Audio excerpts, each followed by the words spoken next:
नमस्कार, global platform पर आपका स्वागत है। रसिया से युद्ध का खतरा को देखते हुए नाटो कंट्रीज शीत युद्ध के बाद पहली बार इतना बड़ा युद्ध अभ्यास करने जा रहा है। क्या है नाटो और क्या है रसिया का प्रतिक्रिया नाटो के इस इतने बड़े युद्ध अभ्यास को लेकर? साथ ही क्या नाटो कंट्रीज रसिया पर अटैक करने का प्रिपरेशन कर रहा है, तैयारी कर रहा है? और भी जानेंगे बहुत कुछ, जैसे कि टर्की ने स्वीडन को क्यों इतना दिन से नेटो में शामिल होने से रोक रखा था। बने रहिए हमारे साथ एंड तक। दूसरा विश्व युद्ध का अंत कब हुआ? जब अमेरिका ने यूनाइटेड स्टेट्स ऑफ अमेरिका ने जापान पर न्यूक्लियर बॉम्ब गिरा दिया। बेसिकली 6 अगस्त और 9 अगस्त को जापान के हिरोशिमा और नागासाकी शहर पर लिटिल बॉय और फैट मैन नामक दो न्यूक्लियर बॉम्ब गिरा दिया गया। उसके बाद दूसरा विश्व युद्ध का अंत माना जाता है। द्वितीय विश्व युद्ध खत्म होने के बाद दुनिया दो सुपर पावर के सपोर्ट में बट गई। हालांकि कुछ नॉन अलाइंड भी रहे, जो ना ही यूएसए को चुना और ना ही रसिया को चुना। उसमें से कुछ इंपॉर्टेंट कंट्रीज हैं, जैसे एक इंडिया, इजिप्ट, ये सारे हमेशा नॉन अलाइंड रहे। Back to the topic. दूसरा विश्व युद्ध के बाद जब दुनिया दो सुपर पावर को देखी, तो दोनों में आपस में रेस होने लगा न्यूक्लियर बॉम्ब को लेकर। क्योंकि अगर यूएसए के पास न्यूक्लियर बॉम्ब है तो वो अपने विरोधी प्रतिद्वंदी देशों को डरा सकता है, बुली कर सकता है। इसी को देखते हुए रशिया ने अपने न्यूक्लियर बॉम्ब बनाने का प्रोसेस को तेज कर दिया और मात्र 4 साल के बाद 24 अगस्त 1949 को रसिया ने भी, जिसका पुराना नाम सोवियत यूनियन था, सोवियत संघ था, उसने न्यूक्लियर बॉम्ब को टेस्ट किया। और यहीं से दोनों देश अमेरिका और रसिया के बीच शीत युद्ध का आरंभ हो जाता है और यहीं से शुरुआत होता है नेटो का। चूंकि रसिया ने भी न्यूक्लियर बॉम्ब को टेस्ट कर चुका था, तो रसिया का आप इधर देख सकते हैं, जो फार वेस्टर्न पार्ट है, यहाँ से यूरोप शुरू हो जाता है। और मेनली रसिया का जो कैपिटल है मॉस्को, ये भी यूरोप में है। तो अब जो ये छोटे छोटे देश हैं, इन सबको भी डर लगने लगा रसिया से, क्योंकि अब रशिया भी न्यूक्लियर पावर्ड कंट्री हो गई। तो इसी को संरक्षण देने के लिए अमेरिका ने नेटो का शुरुआत किया, नॉर्थ अटलांटिक ट्रीटी ऑर्गेनाइजेशन का शुरुआत किया 1949 में, जो बेसिकली कुछ और नहीं, रसिया के तोड़ में था, मतलब रसिया को काउंटर करने के लिए था। ये आप तस्वीर देख पा रहे हैं, जिसमें मिडिल वाले जो हैं वो उस समय अमेरिका के राष्ट्रपति थे, हेनरी ट्रूमैन, और इन्होंने हस्ताक्षर किया है नेटो में शामिल होने के लिए। नेटो में उस समय यूएस, कनाडा के अलावा 10 यूरोपियन कंट्रीज थे, जिसमें से यूके, फ्रांस वगैरह शामिल थे। नेटो में बहुत सारे आर्टिकल्स हैं, उसमें से मेन जो इम्पोर्टेंट आर्टिकल है वो आर्टिकल नंबर 5 है।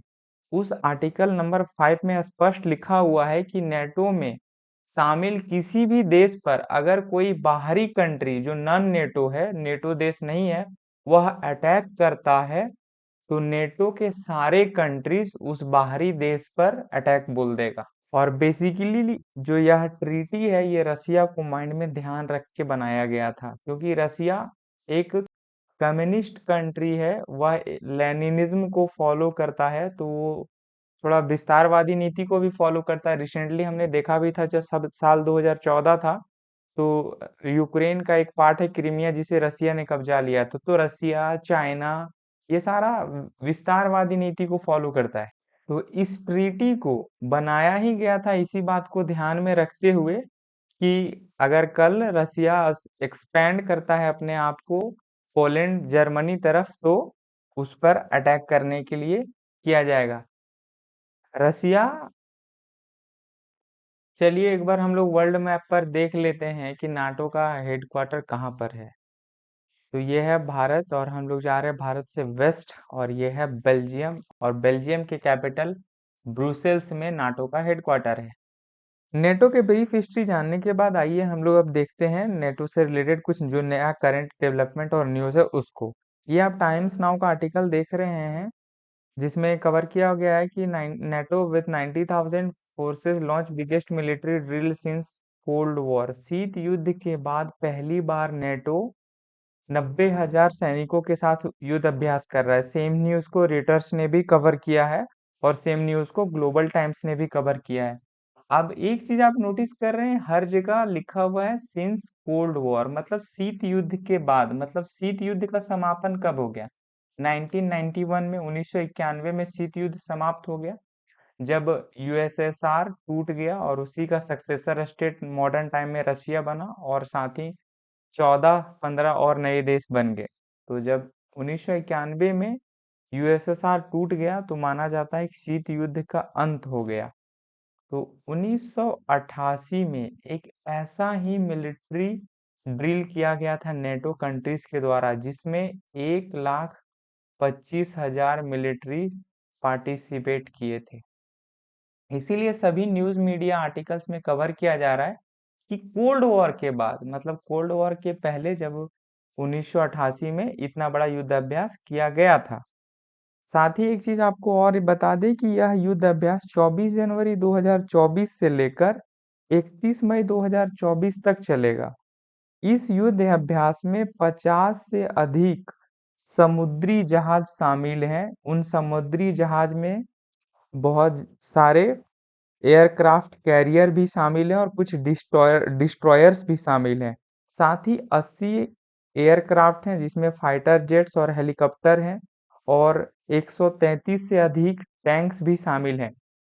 इस जो मिलिट्री युद्ध अभ्यास है, इसका मेन उद्देश्य क्या है कि अगर कल रसिया कोई भी यूरोपियन कंट्रीज को अटैक करता है तो क्या अमेरिका और बाकी के नेटो मेंबर्स उस देश के बचाव में तुरंत आ सकते हैं। हालांकि रसिया का डायरेक्ट नाम नहीं लिया गया, पर मेन मोटो यही है। यह जो मिलिट्री ड्रिल किया जा रहा है, इसका नाम क्या है? Stead fast defender 24 exercise. क्योंकि ये साल 2024 में अभ्यास किया जा रहा है, इसलिए 24 डाला गया है इसमें। बेसिकली इस युद्ध अभ्यास का नाम क्या है? Stead fast defender 24। एक और आपको फैक्चुअल नॉलेज में बता दूं, जो नेटो के मेंबर हैं उनका एक हेडक्वार्टर है, हमने आपको मैप में भी दिखाया था, वो बेल्जियम ब्रुसेल्स में है। साथ ही जो नेटो के सेक्रेटरी जनरल हैं उनका नाम है जेंस स्टोल्टेनबर्ग। ये उनका तस्वीर है, आप देख सकते हैं, जेंस स्टोल्टेनबर्ग। अब आइए हम आपको बताते हैं कि नेटो में कुल कितने मेंबर्स हैं, और स्वीडन के लेकर के भी कुछ इंपॉर्टेंट फैक्ट्स हम लोग जानेंगे। टिल टुडे, जब मैं यह वीडियो रिकॉर्ड कर रहा हूं, तो ऑफिशियली नेटो में 31 मेंबर कंट्री शामिल हैं, और बहुत जल्द एक और कंट्री स्वीडन शामिल हो जाएगा। ये है जो व्हाइट वाला स्वीडन है। जितना भी डार्क लाइट ब्राउन कलर किया हुआ है, ये सारे नेटो के पार्ट्स हैं। ये फ्रांस, जर्मनी, ये सारे नेटो के पार्ट्स हैं। आप देख रहे हैं यहाँ पर स्वीडन नेटो का पार्ट नहीं है, बट इसको जो रोक रखा था टर्की ने, ये टर्की देख रहे हैं, ये भी नेटो का पार्ट है, ये टर्की है। इसने रोक रखा था, तो इसने अप्रूव कर दिया कि हाँ चलो ठीक है, स्वीडन को भी अब शामिल कर लो नेटो में। आप जानना चाहेंगे कि टर्की ने स्वीडन को क्यों रोक रखा था? तो बेसिकली यह मैप मैं आपको फिर से दिखा दूं। यहाँ टर्की का ये जो रीजन है ना, यहाँ पे कुर्दिश लोग हैं, और वह अलग कुर्दिस्तान नामक जगह का मांग करते हैं। तो यहाँ पर कुछ उग्र स्वभाव के लोग हैं जो हथियार उठाकर टर्की के गवर्नमेंट से फाइट कर रहे हैं और अपने लिए एक नया देश मांगते हैं। उसमें से एक जो बहुत ज्यादा कुख्यात संगठन है, उसका नाम है कुर्दिस्तान वर्कर्स पार्टी। तो यहाँ के लोगों पर जब मिलिट्री एक्शन लेता है टर्की का, तो ये लोग पलायन करके कहाँ चले जाते हैं? स्वीडन जैसे देशों में। और जब टर्की इनसे उस मिलिटेंट को वापस मांगता है, तो स्वीडन ह्यूमन राइट्स का बात करके कि वहाँ मानवाधिकार का उल्लंघन होगा इन लोगों के साथ, तो नहीं देता है। तो इसलिए इस बार टर्की ने भी स्वीडन को रोक दिया था। हालांकि कल का ही न्यूज है कि स्वीडन के पार्लियामेंट ने, सॉरी, टर्की के पार्लियामेंट ने स्वीडन को नेटो में मेंबरशिप लेने के लिए हामी भर दी है, सहमति भर दिया। इसके बाद तुरंत ही, जैसे ही टर्की ने शामिल होने का इजाज़त दे दिया स्वीडन को, वैसे ही अमेरिका ने तुरंत अपना F-16 जो फाइटर जेट है वो बेचने का बात रख दिया, और साथ ही जो बाइडेन गवर्नमेंट है उसने अपने संसद भवन में, मतलब जो ये भारत का पार्लियामेंट है वो अमेरिका में कांग्रेस कहलाता है, तो कांग्रेस से अर्ज किया, रिक्वेस्ट किया कि आप जल्दी से जल्दी F-16 का जो डील है टर्की के साथ उसको अप्रूव करिए। सेम उसी आर्टिकल को ब्लूमबर्ग ने भी कवर किया है। तो आप यहाँ एक चीज और जान गए कि टर्की स्वीडन को क्यों ब्लॉक कर रहा था, और फाइनली अगर स्वीडन जुड़ जाता है नेटो में तो कुल नंबर ऑफ कंट्रीज 31 से बढ़कर 32 हो जाएगा। नंबर ऑफ कंट्रीज 31 से बढ़कर 32 हो जाएगा। अब एक चीज जानते हैं, यह युद्ध अभ्यास अभी ही क्यों हो रहा है?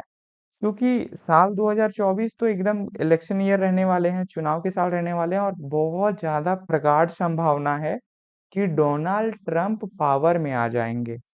अमेरिका के राष्ट्रपति के रूप में डोनाल्ड ट्रंप आ जाएंगे, और डोनाल्ड ट्रंप ने कहा कि अगर मैं पावर में आता हूं तो मैं नेटो से खुद को बाहर कर लूंगा। खुद को मतलब बेसिकली अमेरिका को बाहर कर लेंगे, क्योंकि उनका डोनाल्ड ट्रंप का कहना है कि नेटो में अमेरिका का रहने से कुछ और नहीं हो रहा है, बस जो भी अमेरिका का संपत्ति है वो बेहासा बहते जा रहा है नेटो कंट्रीज को प्रोटेक्ट करने के लिए। और यह बात संभावना बहुत ज्यादा है कि डोनाल्ड ट्रंप फिर से पावर में आ जाएंगे, क्योंकि इनके जो भी ओपोनेंट थे उनमें से एक इंडियन ओरिजिन के भी थे, विवेक रामास्वामी। उन्होंने भी अब खुल के ट्रंप का सपोर्ट किया है। तो इसी सब को देखते हुए बाइडेन गवर्नमेंट नेटो को थोड़ा स्ट्रांग दिखाने के लिए, रशिया के खिलाफ अपने आप को मजबूत प्रिडिक्ट करवाने के लिए यह युद्धाभ्यास कर रहा है। आप देख रहे हैं यह यूके का आर्मी चीफ का कहना है कि यूके के लोग मतलब युद्ध के लिए तैयार रहो, क्योंकि कभी भी हो सकता है कि रशियन अटैक कर देगा। साथ ही ऐसा ही डर आपको जर्मनी में भी देखने को मिलेगा कि जर्मनी का एक डॉक्यूमेंट लीक हो गया, जहां पर वो वहां के जर्मनी के जो थिंक टैंक्स हैं उनका कहना है कि साल 2025-26 या एक दो साल में नेटो पर हमला कर सकता है रसिया। तो युद्ध के लिए ज्यादा प्रिपरेशन करना जरूरी है। तो पूरा यूरोप में इंक्लूडिंग बाल्टिक कंट्रीज सभी पर अभी रशिया का अटैक का खतरा है, और सबसे ज्यादा ये जो बाल्टिक कंट्रीज यहाँ पर देख रहे हैं इसको है। इसमें से सबसे ऊपर में है एस्टोनिया लथविया लिथुआनिया, इन देशों पर रशियन अटैक का खतरा बहुत ज्यादा है।